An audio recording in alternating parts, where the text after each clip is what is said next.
තෙරුවන් සරණයි හැමදෙනාටම. මගේ නම හල්මිල්ලෑවේ හාමුදුරුවෝ. ඉංග්‍රීසි භාෂාව ඉගෙන ගැනීමට ඇල්මක් දක්වන හැම කෙනාම සාදරයෙන් පිළිගන්නවා මගේ YouTube channel එකට.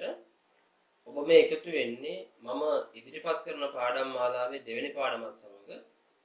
මේ පාඩමේදී මම කතා කරන්න බලාපොරොත්තු වෙන්නේ මෙන්න මේ be verbs උදව් කරගෙන අපි නෙගටිව් වාක්‍ය රටාවන් හෙවත් නැතාර්ථයේ වාක්‍යයන් ගොඩනගා ගන්නේ කොහොමද කියන දේ මේ පාඩමේදී මම කතා කරන්න බලාපොරොත්තු වෙන්නේ. මේට කලින් කරපු මගේ පළවෙනි පාඩමේදී අපි කතා කරේ මේ be verbs උදව් කරගෙන පොසිටිව් වාක්‍ය රටාවන් හෙවත් යථාර්ථයේ වාක්‍යයන් ගොඩනගන්නේ කොහොමද, ඒ ආශ්‍රයෙන් කතා කරන්නේ කොහොමද කියන දේ මේ පාඩම තුළම කතා කරේ. I we you they he she it මෙන්න මේ කියන හැම සබ්ජෙක්ට් එකත් එක්කම අපි වාක්‍ය 7 ගානේ ලිව්වා. ඔයාලට මතක ඇති. I කියන සබ්ජෙක්ට් එක ගත්තාම මේ සබ්ජෙක්ට් එකත් එක්ක now I am in the washroom, now I am in the kitchen ඒ වගේ වාක්‍ය අපි ලිව්වා.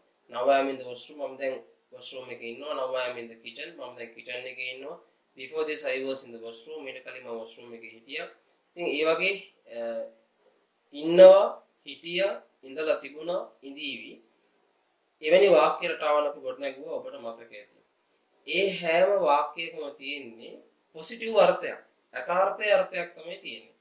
ඉන්නවා කියන අදහස, හිටියා කියන අදහසයි ඒ වාක්‍ය තුල තියෙන්නේ. ඒ වාක්‍ය තුල නදාර්ථයේ අදහසක් නැහැ. ඉන්නේ නැහැ, හිටියේ නැහැ, ඉඳලා තිබුණේ නැහැ, නොඉදීවි කියලා අදහසක් නැහැ. ඉතින් මේ පාඩමේදී අපි බලාපොරොත්තු වෙන්නේ අන්න ඒ අදහස දෙන වාක්‍ය රටාවන්. ඒ කියන්නේ නතාර්ථයේ අදහස දෙන වාක්‍ය රටාවන් කොහොමද ගොඩනගා ගන්නේ? උදාහරණයකට මම දැන් වොෂ්රූම් එකේ ඉන්නේ නැහැ, මම දැන් කිචන් එකේ ඉන්නේ නැහැ, හිටියේ නැහැ, ඉඳලා තිබුණේ නැහැ.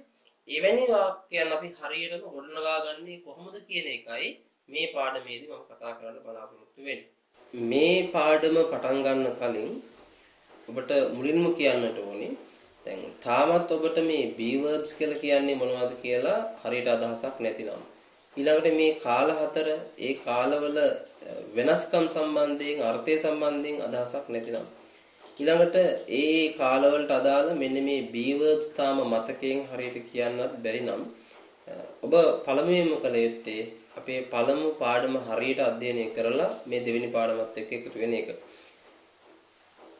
එහෙම නැත්නම් විශේෂයෙන්ම ඔබ ආධුනිකයෙක් නම් මේ පාඩම් තේරුම් ගන්න අනිවාර්යයෙන්ම ඔබට අපහසු වේවි. ඒ නිසා පළමු පාඩම හොඳින් අධ්‍යයනය කරන්න හැකිනම් මේ පාඩමේ ඔබට ලබා දෙන පැවරුම් අභ්‍යාස ටික හරියටම කරන්න. මේ පාඩමේදී අපි ඉගෙන ගන්නේ මම කිව්වා නෙගටිව් අදහස, නැතාර්ථයේ අදහසක් දෙන්නේ කොහොමද කියන එකයි. දැන් සාමාන්‍යයෙන් ඔබ දන්නවා මේ නැතාර්ථයේ අදහස දෙන්න අපි පොඩි පදයක් එකතු කරගන්නට ඕනේ. not කියන පදේ. එතකොට අපිට තියෙන ගැටලුව තමයි මේ not කියන පදය මේ වාක්‍ය රටා ලියද්දී ඒ වාක්‍ය රටාවල හරියටම කොතනටද යොදා ගන්න ඕනේ කියන දේ. ඒ කාරණාව තමයි මේ පාඩමින් ඔබට ඉගෙන ගන්න තියෙන්නේ. එපමණයි ඉගෙන ගන්න තියෙන්නේ. ඉතින් පාඩමේ නම be verbs. මේ පාඩමත් අර පොසිටිව් පාඩම වගේම මම කාල 4කට මේ විදිහට බෙදලා තියෙනවා. ඊළඟට මම කියවා මේ not කියන පදය යොදන තැන. මේ not කියන පදය මම යොදලා තියෙන්නේ සෑම අවස්ථාවකදීම be verb එකකින් ඉස්සරහින් නොවේ, be verb එකකින් පස්සේ තමයි not කියන පදය යොදලා තියෙන්නේ. is කියද්දිනොත් එහෙමයි be verb එකකින් පස්සේ not එක එන්නේ. ආ කියද්දිනොත් be verb එකකින් පස්සේ තමයි not එක දාලා තියෙන්නේ. was කිව්වහමත් be verb එකකින් පස්සේ, ඊළඟට were කිව්වහමත් be verb එකකින් පස්සේ not එක දාලා තියෙන්නේ. ඒ වගේම තමයි past perfect එකේදී මම ඔබට කිව්වා be verb එක මෙන්න මෙයා been. නමුත් had කියන පදයට අපි දා ගන්නවා. මේ වගේ be verb එකක පද දෙකක් තියෙනව නම් අපි not කියන පදේ දා ගන්න ඕනේ ඒ පද දෙක මැදට. will be shall be කියද්දිනොත් එහෙමයි මේ be verb එකේ පද දෙකක් තියෙන නිසා මම not කියන පදේ දාලා තියෙන්නේ මැදට. ඉතින් මෙන්න මේ කාරණාව තමයි ඔබ මේකෙදි තේරුම් ගන්නට ඕනේ. තනි පදයක් නම් තියෙන්නේ ඒ පදෙන් පස්සේ not එක දාගන්න be verb එකේ. පද දෙකක් තියෙනවා නම් be verb එකේ ඒ පද දෙක මැදට not කියන පදේ දාගන්න මේ නෙගටිව් වාක්‍ය රටා ලියද්දී. ඊළඟට මම මේ වාක්‍ය රටාවල අලුතෙන් අකුරක් එකතු කරලා තියෙනවා. ඔබට පේනවා මෙන්න මේ අකුර S කියන අකුර. මේ හැම වාක්‍ය රටාවකම S කියන අකුර මම එකතු කරලා තියෙනවා වාක්‍යයේ මුලටම. ඔබ දන්නවා මේ S කියන අකුරෙන් නියෝජනය කරන්නේ මෙන්න මේ පද subjects කියන ඒවායි නියෝජනය කරන්නේ. වාක්‍යයක කර්තෘ කියන කෙනයි නියෝජනය කරන්නේ. I we you they he she it ඔබේ නම මේ පද ඔක්කොම subjects. ඉතින් මේ S අකුර තියෙන තැනට අපි කරන්න ඕනේ එයාව අයින් කරලා ඒ වෙනුවට අදාළ subject එක දාගන්න එක පමණයි. දැන් උදාහරණයකට am කියන be verb එක තියෙනවා නම් S අකුර තියෙන තැනට එන්න ඕනේ මේ be verb එකට අදාළ subject එක. එතකොට am කියන be verb එකත් එක්ක එන්නේ අපි දන්නවා I කියන subject එක. ඒ නිසා මෙතනට එන්න ඕනේ S අකුර වෙනකොට I am not මේ විදිහට අපිට වාක්‍ය ගොඩනගා ගන්න පුළුවන්. is කියන be verb එක තියෙනවා නම් අපි දන්නවා he she it කාගේ හරි නමක්. මෙන්න මේ කියන singular subjects ටික තමයි අපි යොදා ගන්නට ඕනේ. ආ කියන be verb එක තිබුණොත් s අකුර තියෙන තැනට අපි යොදා ගන්න ඕන plural subjects. we you they කියන මෙන්න මේ subjects තුنين එකක් තමයි ගැළපෙන විදියට අපි දාගන්න ඕනි. අපි දැන් බලමු මේ තියෙන වාක්‍ය රටාවන් උදව් කරගෙන අමතර දැනුමට දෙයක් කියන්නම් මුලින්ම අපි මේවට කියනවා මෙන්න මේ වාක්‍ය රටාවන් වලට අපි කියනවා syntax කියලා. syntax syntax syntax කියලා කියන්නේ පද යෝජනය කියන දේ. පද ඝටනාව කියලාත් ඔකට කියනවා. සරලවම කිව්වොත් එහෙම syntax එකක් කියලා කියන්නේ වාක්‍යයක වචන ටික යොදන්න ඕන පිළිවෙල word arrangement එක කියන දේ. එතකොට මේ be verbs කියන පාඩමේ negative වාක්‍ය රටාවන් ගොඩනගා ගද්දී ඔබ වචන ටික යොදන්න ඕන පිළිවෙල තමයි මේ තියෙන්නේ. ඒ නිසා තමයි මේකට syntax කියලා කියන්නේ. මොකද්ද පිළිවෙල? ඉස්සර වෙලාම subject එක, ඊට පස්සේ be verb එක, ඊට පස්සේ not කියන පදේ. දැන් අපි බලමු මේ තියෙන syntax උදව් කරගෙන කොහොමද අපි කලින් ලියපු වාක්‍ය 7 positive වාක්‍ය 7 ඒවලේ negative වාක්‍යයන් බවට පත් කරගන්නේ කියලා. ඔබට මතක ඇති අපි positive වාක්‍ය රටා ලියද්දී මේ I කියන subject එකත් එක්ක අපි ලිව්වේ ඉස්සර වෙලාම මම දැන් washroom එකේ ඉන්නවා. now I am in the washroom කියලා. දැන් අපිට ඕනේ මේ වාක්‍යයේ නතාර්ථය ලියන්න නිසා පළවෙනි කාරණාව තමයි මම කිව්වේ ඕනෑම වාක්‍යයක් පරිවර්තනය කරද්දී ඉස්සර වෙලාම අවධානයට ගන්නට ඕන දේ තමයි ඒ වාක්‍යයේ tense එක. කාලය මොකක්ද කියන දේ. මම දැන් washroom එකේ ඉන්නේ නැහැ කියලා කිව්වහම ඒ වාක්‍යයේ කාලය තීරුම් ගන්න පුළුවන් පද කිහිපයක්ම තියෙනවා. පළවෙනි එක තමයි now කියන පදය. ඒ පදේනොත් අපිට මේ වාක්‍ය වර්තමාන කාල වාක්‍යයක් කියලා අදහසක් ගන්න පුළුවන්. මම දැන් washroom එකේ ඉන්නේ නැහැ කියලා කිව්වහම ඒ ඉන්නේ නැහැ කියන පද දෙකිනුත් අපිට පුළුවනි මේකේ tense එක තේරුම් ගන්න වර්තමාන කාලයේ කියලා. හිටියේ නැහැ කිව්වොත් ඒ අතීත කාලේ. ඉතින් ඒ වගේ. එතකොට දැන් මම මේක ලියද්දී now මෙන්න මේ වගේ පද ඔබට ලිව්වා කලින් මතක ඇති. now, before this, before that, after 5 minutes. negative වාක්‍ය ලියද්දිනොත් ඒ පද ටික පමණක් වෙනස් වෙන්නේ නැහැ. ඒ පද ටික ඒ විදිහටම අපි ලියනවා ඒ අදාළ තැන්වල. මම දැන් washroom එකේ ඉන්නේ නැහැ. දැන් අපි කාලය හොයාගත්තා. ඒ කියන්නේ වර්තමාන කාලේ present. දැන් මෙන්න මෙතනට අපි එන්න ඕනේ. ඉස්සර වෙලාම කරන්න ඕනේ මොකක්ද? subject එක දාගන්න ඕනේ. දැන් අපි subject එක I කියන කෙනා ඊළඟට බලන්න ඕනේ ඒ subject එකට ගැලපෙන be verb එක මොකක්ද කියලා මෙන්න මෙතනින්. I කියන subject එකට ගැලපෙන be verb එක අපි දන්නවා am. එතකොට මේ වාක්‍ය ගොඩනගෙන්න ඕනේ now කියන පදේ අපි හිතලා දාගන්න ඕනේ I am not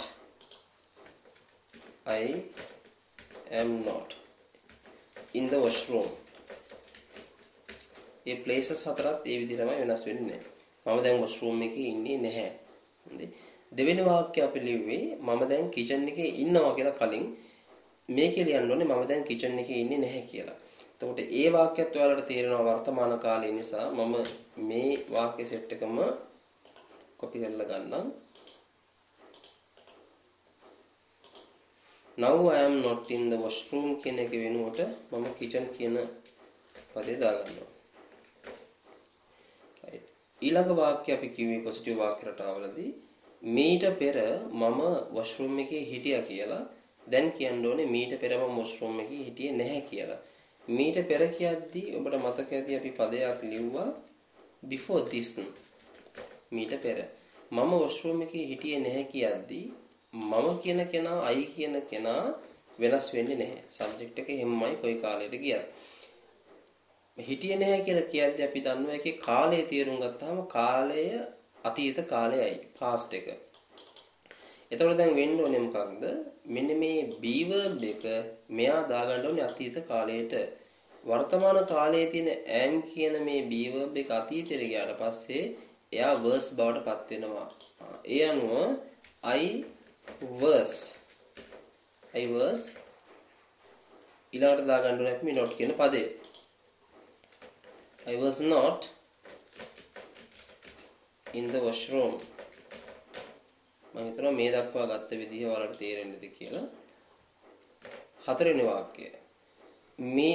මම දැන් ලිවිං රූම් එකේ ඉන්නවා කියලා කලින් කිව්වේ. දැන් කියන්න ඕනේ මම දැන් ලිවිං රූම් එකේ නැහැ කියලා. ඒ වාක්‍යයේ කාලය වර්තමාන කාලය නිසා මම මේ වාක්‍යයම කොපි කරලා ගන්නම්. මේ place එක විතරක් වෙනස් කරමු. Now I am not in the living room. පස්වෙනි වාක්‍යය අපිට දැන් කියන්න ඕනේ මීට පෙර මම කිචන් එකේ හිටියේ නැහැ කියලා. එතකොට මීට පෙර කියද්දිනුත් අපි දන්නවා හිටියේ නැහැ. මීට පෙර වගේම හිටියේ නැහැ කියලා කිව්වහම අතීත කාල අදහසක් දෙන නිසා මෙන්න මේ වාක්‍ය රටාවම මම කොපි කරලා ගන්නම්. Before this I was not in the washroom කියන පදේ වෙනුවට එන්න ඕනේ මෙතනට kitchen කියන පදය. ඊළඟට මීට පෙර මම ඉඳලා තිබුණේ නැහැ washroom එකේ. එතකොට මීටත් පෙර ඉඳලා තිබුණේ නැහැ කියලා කිව්වහම කාලය අපි තීරුම් ගන්න ඕනේ. කාලය ඈත අතීතයේ. ඒ කියන්නේ මෙන්න මෙයා past perfect එක. ඊට අදාළ syntax එකට අනුව අපි පද ටික දාගන්නයි කරන්න ඕනේ. subject එකේ තියෙන තැනට s අකුර තියෙන තැනට අපි subject එක දාගන්නවා. had කියන පදේ ඊළඟට not කියන පදේ ඊළඟට been කියන පදේ අනුව I had not been කියලා එන්නේ. Before that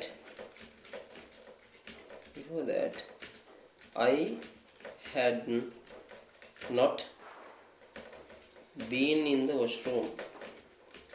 I had not been in the washroom. ඊළඟට අවසාන වාක්‍ය විනාඩි 5කට පස්සේ මම නිදන කාමරේ ඉඳීවි. ඒතර ඒ වාක්‍යය තේරුම tense එක අනාගත කාලේ after 5 minutes. ඒ අනුව අනාගත කාලයට අදාළ මෙන්න මෙයාට අදාළ syntax එක අපි තෝරගන්නවා මෙන්න මේ ටික. එතකොට end on ඉස්සරලාම subject එක I will not be in the bedroom. I will not be in the bedroom. right. ඉතින් මේ විදිහට සාම සරල දෙයක් කරන්න තියෙන්නේ. ඒ be verbs වලට අදාළව ඒ වගේම ඒ කාලයට අදාළව be verb එක දාන්න ඒ වගේම not එක අදාළ තැන දාගන්න එක පමණයි මේකෙදි කරගන්න තියෙන්නේ. ඉතින් මේක බොහොම සරලයි. දැන් අපිට පුළුවන් I කියන පදයේ වෙනුවට අපි we කියන subject එක දාගත්තොත් එහෙම we කියන subject එක ආවොත් ඔයාලා දන්නවා වර්තමාන කාලයේ තියෙන්නේ a කියන be verb එක. ඒ අනුව am කියන තැනට අපි මොකද කරන්න ඕනේ? a කියන be verb එක දාගන්නවා. Now we are not in the washroom. දැන් අපි washroom එකේ ඉන්නේ නැහැ. දෙවෙනි වාක්‍යයත් ඒ විදිහටමයි. Now we are not in the kitchen. දැන් අපි kitchen එකේ ඉන්නේ නැහැ.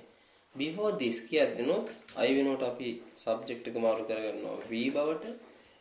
මෙතනදී වෙන්න ඕනේ අපි බලන්න ඕනේ හිටියේ නැහැ කියදී අතීත කාලේ. ඒ නිසා මේ වර්තමාන කාලයේ ඉන්න ආ කියන කෙනා මෙයා අතීතෙට ගියාට පස්සේ මොකද වෙන්නේ කියලා බලන්න. ආ කියන කෙනා අතීතෙට ගියාට පස්සේ වර් බවටයිපත් වෙන්නේ. ඒ අනුව මෙතනට එන්න ඕනේ before this we were not in the washroom. ආයෙත් මේ වාක්‍යයේදී I වෙනුවට V subject එක වර්තමාන කාලයේ නිසා am වෙනුවට අපි ආදා ගන්නවා. ඊළඟට before this කිව්වහම නැවතත් අතීත කාලයේ නිසා subject එක අපි V කරගන්නවා. ඊට පස්සේ was කියන කෙනා verb බවට පත් වෙනවා. හේතුව are කියන කෙනා අතීතයට ගියාට පස්සේ එයා verb බවට පත් වෙන නිසා. past perfect එක before that කියන වාක්‍යය මීටත් පෙර ඉඳලා තිබුණේ නැහැ. අපි ඉඳලා තිබුණේ නැහැ කියලා කියන්න ඕනේ. I කියන පදේ වෙනකොට අපි දාගන්නවා V කියන පදේ. එතකොට මෙතනදී මේ past perfect එකට ආවට පස්සේ කියන්නේ ඈත අතීතයට ආවට පස්සේ මේ subject මේ තියෙන be verbs මොකුත් වෙනස් වෙන්නේ නැහැ. subject එක කෝක වුණත් ඒක singular වෙන්න පුළුවන්, plural වෙන්න පුළුවන්. I, we, you, they, he, she තමන්ගේ නම ඕනෑම subject එකක්. එයා past perfect එකට ආවට පස්සේ එයාට ඒ වාක්‍ය ලියන්න පුළුවන් මේ තියෙන syntax එකට අනුව පමණමයි. ඒ නිසා මොකද වෙන්නේ? මේ වාක්‍ය රටාව ලියද්දී අපි subject එක පමණයි අපිට මාරු කරගන්න ඕනේ. I වෙනුවට නිසා මම මෙතනදී මේ V කියන පදේ විතරක් ලිව්වා. අනිත් වචන ටික එහෙමමයි. after 5 minutes කිව්වහමත් ඒ දෙයමයි. මේ ඕනෑම subject එකක් I, we, you, they, he, she අනාගතයට ගියාට පස්සේ අපිට මෙන්න මේ syntax එක follow කරන්න පුළුවන්. ඒ අනුව I වෙනුවට මම මෙතනට V කියන පදේ දාගන්නවා. වෙන කිසිම වෙනසක් කරේ නැහැ. ඒ කාලවලට අදාළව මම be verb එක වෙනස් කරගෙන ගියා not කියන පදේ මම දාලා තිබ්බ නිසා. ඉතින් මේ වගේ බොහොම සරලයි මේ වාක්‍ය දැන් ගොඩනගා ගන්න විදිය.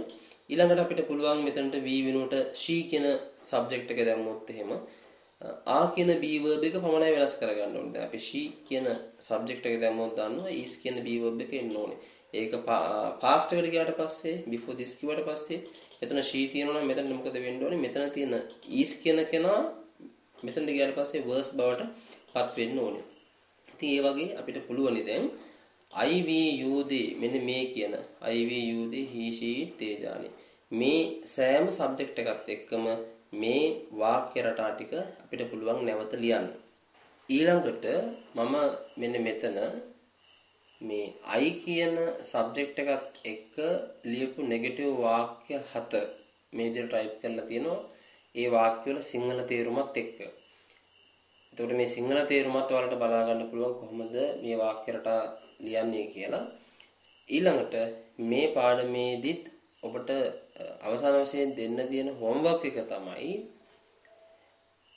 දැන් මේ දක්වා මේ පාඩමෙන් මම I සහ V කියන subjects දෙකත් එක්ක negative වාක්‍ය හදන විදිය කතා කරා. දැන් ඔබ කරන්න ඕනේ අර කලින් positive වාක්‍ය ලියපු ඒ පාඩමේ කළා වගේම ඒ පාඩමෙත් මම මේ දේ ඔබට කරන්න කියලා කිව්වා. I, we, you, they, he, she තමන්ගේ නම ඒ හැම subject එකත් එක්කම මෙන්න මේ විදිහටම මේ වාක්‍ය රටා ටික ලියන්න. මේ places මාරු කරන්න අවශ්‍ය නැහැ. washroom, kitchen මේ places එහෙමමයි. ඔයාලා කරන්න ඕනේ මේ subject එක සහ ඊට අදාළ be verb එක පමණක් වෙනස් කරමින් මේ වාක්‍ය රටා 7 නැවතත් කියනවා ඒ I, we, you, they, he, she තමන්ගේ නම ඒ හැම subject එකත් එක්කම ලියන්න. ලියලා පොඩි පොතක් වගේ හදන්න. පොසිටිව් වාක්‍ය ගැන කතා කරපු පාඩමේදීත් මම මේ දේ කිව්වා ඒ වගේ පොතක් හදන්න කියලා. කවදාවත් ඒතර මේක නැවත අමතක වීමක් වෙන්නේ නැති වෙයි. හැම සබ්ජෙක්ට් එකත් එක්කම කට්ටිය මේ දේ ලියනවා නම්. ඉතින් මේ පාඩමට අදාළව කතා කරන්න තියෙන්නේ මෙන්න මෙච්චරයි. මම හිතනවා කෙටියෙන් කිව්වොත් එහෙනම් මේකේ තේරුම් ගන්න තියෙන්නේ be verbs ටික ඒ විදිහටමයි කාලවලට අනුව ඒ be verbs එහෙමමයි. not කියන පදේ දාගන්න විදිහයි අපි මේකෙදි තේරුම් ගත්තේ. ඒ අනුව අපි වාක්‍ය ටික හදාගෙන ගියා. ඉතින් මේ පාඩම ගැන මෙච්චරයි පැහැදිලි කරන්න තියෙන්නේ. ඔබට ගැටලු තියෙනවා නම් අනිවාර්යෙන් පල්ලෙහා comment section එකේ comment කරන්න. දැනට ඔබ කරන්න ඕනේ හැම subject එකත් එක්කම මේ වාක්‍ය 7 ලියමින් negative වාක්‍ය ලියන විදිහ හොඳට පුහුණු වෙන්න. එවනම් අපි practical එකෙන් මුණ ගැහෙමු. Welcome you all back to the practical session of lesson number 2. So people, here I'm going to explain you how to speak in English using be verbs in their negative sentences. Hope you can remember in my first lesson, at the latter part of that lesson, I explained you how to speak in English using be verbs, but you can remember all those sentences, they were in their positive sentences. So people, here I'm going to do the same practical using not. That means I am going to add not where it is necessary and do the same practical using I, we, you, they, he, she with whatever subjects. Right? Then make it ma balaporottu wenne I, we, you, they, he, she කියන හැම subject එකත් එක්කම not කියන පදේ දාලා මේ වෙනකොට ඔයාලා වාක්‍ය set 7 ගානේ ලියලා තියෙනවා. Right? ඒ ලියපු වාක්‍ය උදව් කරගෙන කතා කරන්නේ කොහොමද කියන එකයි මේ practical එකේදී ඔයාලට තේරුම් ගන්න පුළුවන් වෙන්නේ කාල 4ටම අදාළව. And also people, there were 4 places in the practical. And also you have been writing all the sentences so far using those 4 places. Hope you can remember them. Washroom, kitchen, living room and bedroom. So I am going to do this practical also using those 4 places. බලන්න මතක ඇති වාක්‍ය ලියද්දී කලින් පළවෙනි lesson එකේ ඔකට practical එක කරද්දී places 4ක් තිබුණා. washroom එක, kitchen එක, living room එක, bedroom එක. මේ practical එකේදීත් මම මේ places 4 use කරනවා මේ practical එක කිරීම සඳහා. So people, here I have laid them down, you can see them. ඒ ටික මම මෙතන කොළොම පිට දාලා තියෙනවා. ඔයාලට ඒක බලන්න පුළුවන්. Now I'm going to do this practical using a few subjects. I, we, you, they, he, she. There are many. Just for now people, I'm going to select a singular and a plural subject. Okay. මේ practical එක මම කරන විදිය කියන්නම්. negative වාක්‍යයට ආශ්‍රය කොහොමද කරන්නේ කියන එක singular සහ plural දෙවර්ගයෙන්ම එක ගානේ subjects තෝරගෙන මම මේ practical එක කරන විදිය පෙන්නන්නම්. ඉතින් මේකෙදි all of us people, you have to come to the place and you have to say where you are not. And when you go ahead, you have to say where you are not and where you were not as well. මේකෙදි කරන්න ඕනේ ඉස්සරලා මොකක්ද? ඔයාලා එන්න ඕනේ මේ place එකට. ඇවිල්ලා කියන්න ඕනේ දැන් කලින් නම් positive වාක්‍යයට ආවලදී කිව්වේ මම ඉන්නවා කියලා. දැන් මම washroom එකේ ඉන්නවා කියලා. මේකෙදි කියන්න ඕනේ දැන් මම washroom එකේ ඉන්නේ නැහැ. ඉස්සරහට ගියහම කියන්න ඕනේ දැන් මම kitchen එකේ ඉන්නේ නැහැ. මීට කලින් හිටියේ නැහැ. ඉඳලා තිබුණේ නැහැ. ඒ විදිහට තමයි මේ වාක්‍යයට යන්නේ. So I'm going to do this with they. They negative. Now they are not in the washroom. Now they are not in the kitchen. Before this they were not in the washroom. Now they are not in the living room. Before this they were not in the kitchen. Before that they had not been in the washroom. After 5 minutes they will not be in the bedroom. And also people, while you are doing this, pay your attention on your accuracy and also try to speed up. මේක කරද්දී ඔයාලගේ නිවැරදි භාවය වගේම වේගය ගැන අවධානය තියාගන්න. මම මේක තව එක single subject එකක් කරලා පෙන්නන්නම්. මම he කියන එකත් එක්ක කරන්නම්. Now he is not in the washroom. Now he is not in the kitchen. Before this he was not in the washroom. Now he is not in the living room. Before this he was not in the kitchen. Before that he had not been in the washroom. After he will not be in the bedroom. So in this way people, you can do this same practical using I, we, you, they, he, she and your name. Okay. And also I hope you would do this as far as you feel confident in writing and speaking in English using be verbs in their negative sentences. තමන්ට තමා පිළිබඳවම විශ්වාසය ගොඩනගෙන තා negative වාක්‍යවලට ආශ්‍රයෙන් ඔකට මේ practical එක කරන්න හැම සබ්ජෙක්ට් එකත් එක්කම. ඉතින් මේක තමයි මේ දෙවෙනි පාඩම සහ ඊට අදාළ ප්‍රැක්ටිකල් එක. අපි එහෙමනම් අපේ තුන්වෙනි පාඩමත් එක්ක ඊළඟට මුණ ගැහුවා. be verbs negative අපේ දෙවෙනි පාඩම මේන් අවසාන වෙනවා. ඉතින් මේ පාඩම සම්බන්ධයෙන් ඔබට තිබෙන ගැටලු පහළ comment section එකේ comment කරන්න. ඒ වගේම ඉංග්‍රීසි ඉගෙන ගැනීමට කැමති තවත් කෙනෙකුට නරඹන්න මේ වීඩියෝ එක share කරන්නත් අමතක කරන්න එපා. be verbs positive question අපේ තුන්වෙනි පාඩමත් සමග ඊළඟට මුණ ගැහෙමු. තෙරුවන් සරණයි.